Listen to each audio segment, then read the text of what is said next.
You're going to see it here. And then I'll get your stuff for you. Is that 18?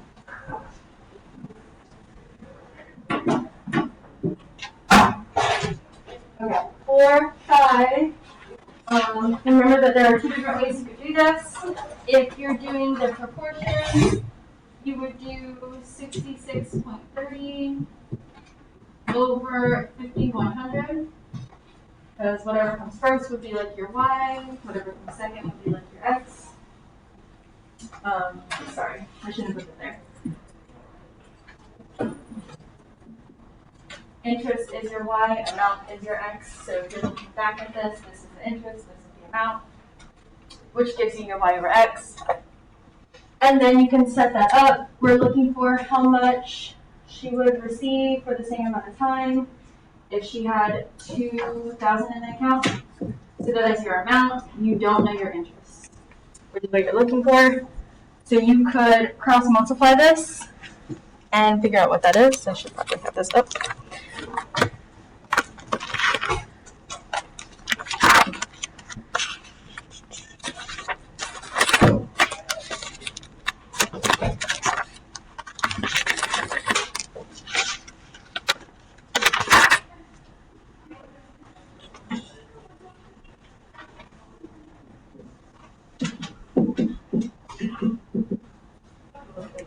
Still 30. That is what I said.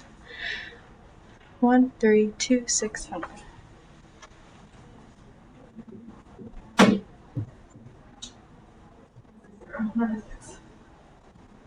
And then you would divide.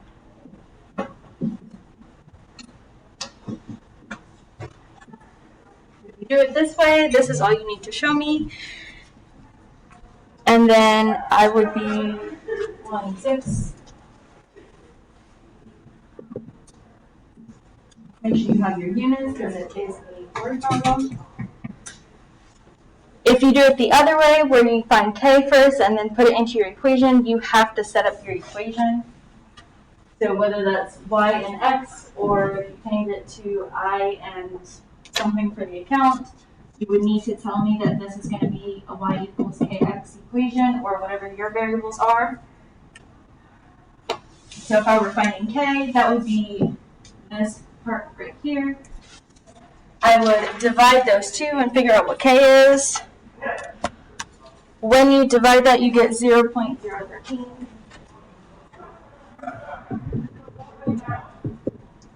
Then you would use that and your 2,000 to find your missing value.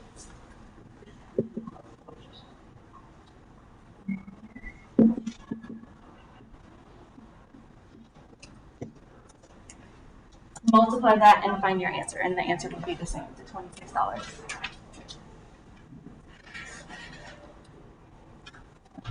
Pick one for the inverse.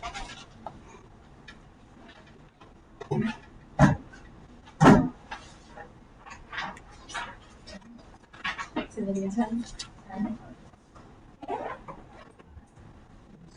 Okay, so for 10, they give us variables.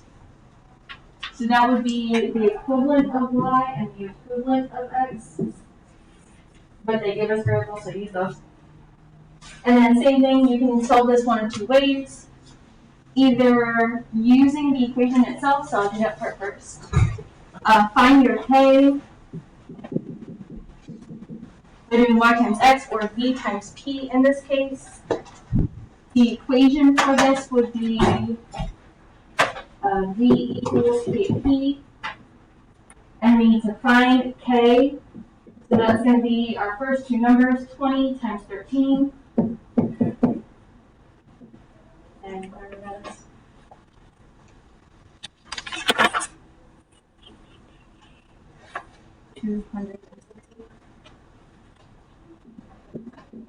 And then I could use that K and the 10 pounds, that's the pressure, and put that back in. So we're looking for V. You know, K is 260. I put KP, but I meant K over P, sorry.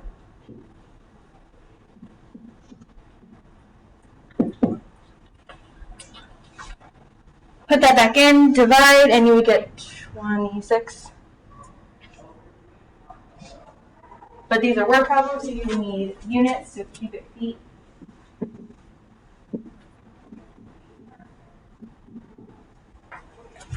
Or if you're doing it the other way, because k equals y times x, or v times p in this case, we would set this up as an equation. 20 times 13 equals 10 times v.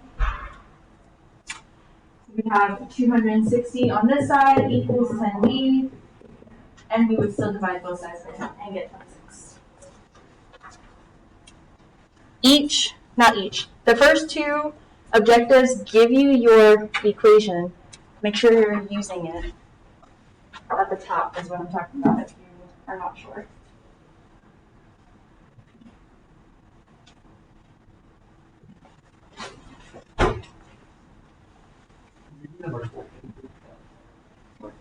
Jay, what question did you have? You could do both of those. 13 and 14. So B varies inversely, you're dividing. Directly is multiplying. So even though this comes second, we're still multiplying to the whole thing. So this would be B equals, if you want to do it one step at a time, you could do K over F directly as S. For 14, varies inversely is dividing, so that would be K over square root is this.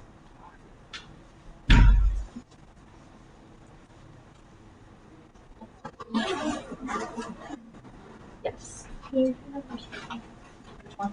Second. I feel like that was only this way.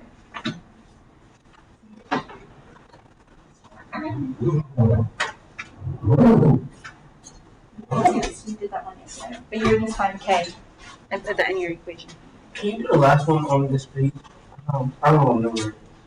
This one? Yeah. We did that one yesterday.